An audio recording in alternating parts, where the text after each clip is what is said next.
Hello दोस्तों, welcome to my YouTube channel science fact में आपका स्वागत है। तो आप लोग के बीच एक मैं नया चैप्टर लेके आया हूँ, हरित क्रांति। एक्चुअली हरित क्रांति हुई क्यों, इसके पीछे हम लोग कुछ बात कर लेते हैं। हरित क्रांति का होने का मुख्य कारण है कि भारत और विश्व में क्या हो रहा था ना, बार बार अकाल की संभावना हो रही थी। और इससे क्या हो रहा था ना, अकाल आने से भारत में भूखमरी की समस्या हो जा रही थी और अधिक से अधिक लोगों की मृत्यु हो जा रही थी। जैसे कि 1943 में जो बंगाल में अकाल आया था, उसमें 4 मिलियन लोगों की मृत्यु हो गई थी। मतलब 40,000 लोगों की मृत्यु हो गई थी उस टाइम में, 1943 में बंगाल के अकाल में। इसी तरह हर एक जगह पर अकाल हुआ करता था और उपज में भी बहुत ज़्यादा गिरावट आ गई थी। उपज हो ही नहीं रही थी। जो हम लोग का भूमि उपज करना था वो उपज नहीं हो पा रही थी। तो अमेरिका का एक वैज्ञानिक थे, उनका नाम था नॉर्मन बोरलॉन ने हरित क्रांति लाया था। फसलों की अच्छी किस्म की उत्पत्ति हुई थी। भारत वर्ल्ड में उर्वरक की उत्पत्ति हुई थी। ऐसे उर्वरक की क्रांति भी हुई थी जिसको ग्रे रिवॉल्यूशन कहा जाता है, भूरी क्रांति कहा जाता है। तो हरित क्रांति में जो क्वेश्चन बनता है, हम लोग एग्जाम के पॉइंट ऑफ व्यू से चलते हैं कि पूछा जाता है हरित क्रांति के जनक कौन थे। ये इनका नाम था नॉर्मन बोरलॉन।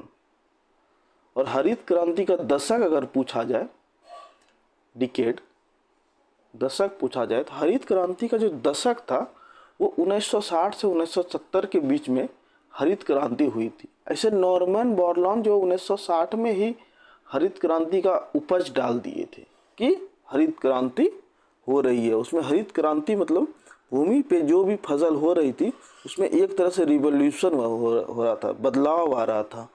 नए नए किस्म आ रहे थे, नई नई हाइब्रिड बीजों की उत्पत्ति हो रही थी, उस पर शोध किया जा रहा था। और कभी कभी ये भी क्वेश्चन पूछा जाता है कि नॉर्मन बोरलॉन वो कहाँ के वैज्ञानिक थे, वो कहाँ से संबंधित हैं। ये बहुत बार क्वेश्चन पूछा गया। और कहाँ के संबंधित हैं, वो अमेरिका के संबंधित थे और वो कृषि वैज्ञानिक थे। अमेरिका के एक कृषि वैज्ञानिक थे, उनका नाम था नॉर्मन बोरलॉन। और इस काम के लिए उनको, नॉर्मन बोरलॉन को 1970 में नोबेल प्राइज से नवाजा गया था। ये मोटा मोटी हो गया, जो कि क्वेश्चन यहीं से पूछता है। वन लाइनर क्वेश्चन यहाँ के बाद कहीं और नहीं जाता है। और भारत के संदर्भ में भी पूछा जाता है कि हरित क्रांति जो भारत में कब आई। तो भारत में हरित क्रांति का जो हुआ था 1967 से लेके 1968 में हुआ था। और हरित क्रांति आने के बाद 1977-78 में भारत को भूखमरी के शिकार से निकाल दिया गया। भारत भी टॉप में आने लगे उपज में, ठीक ना।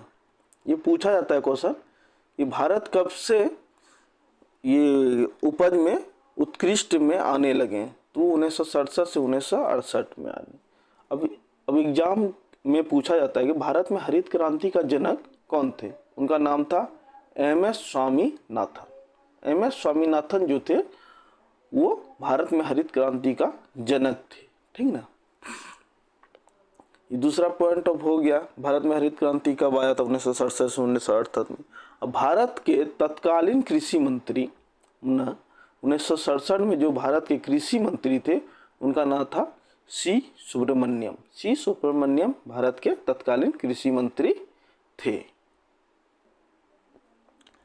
देखिए, हरित क्रांति में कभी कभी ऐसा क्वेश्चन आ जाता है कि हरित क्रांति जो आया था उसमें किस किस फसल पे ज़्यादातर फोकस किया गया था। जैसे बहुत सारे फसल हैं जिस पे कि फोकस किया गया था, जैसे कि मक्का, गेहूं, चावल, बाजरा, जैसे जौ, बहुत सारे फसल हैं जिस पे कि उस टाइम मुख्य रूप से फोकस किया गया था। जितने भी खाद्यान्न फसल हैं जिससे कि हमारे पोषण हो सके, उस सब फसल पे वहाँ उस टाइम गौर किया गया था कि ये फसल की उत्पत्ति ज़्यादा हो, ज़्यादा उपज किया जाए।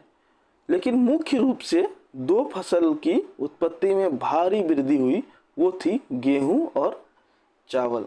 गेहूं और चावल की उपज में ज़्यादा वृद्धि देखी गई। ये हरित क्रांति में इतना ही क्वेश्चन आपका पूछा जाता है, इससे ज़्यादा नहीं पूछा जाता है। अब देखिए, अब कृषि जब आ ही गया था तो मैं सोचा कि कुछ ना कुछ इसमें और एक्स्ट्रा डाल दें। ये हरित क्रांति से इसको कोई लेना देना है नहीं। तो ये भारत में मुख्य रूप से 3 तरह के फसल होते हैं, वो है रबी, खरीफ, जायद। रबी फसल जो है जून जुलाई के महीने में बोया ही जाता है और अक्टूबर और नवंबर के महीने में इसको कटाई कर लिया जाता है। इसमें मुख्य रूप से धान, मक्का, बाजरा, ये मुख्य रूप से इसमें है। दूसरी मुख्य फसल है रबी, जो कि अक्टूबर और नवंबर महीने में बुआई की जाती है और मार्च अप्रैल में इसको कटाई कर ली जाती है।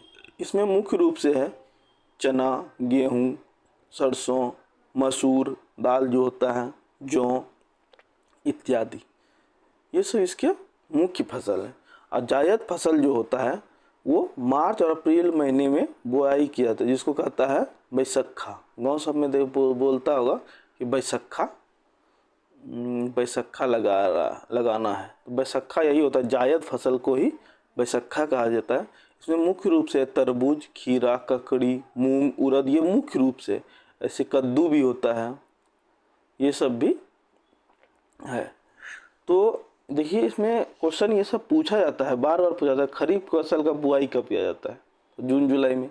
कटाई कब किया जाता है? अक्टूबर नवंबर में।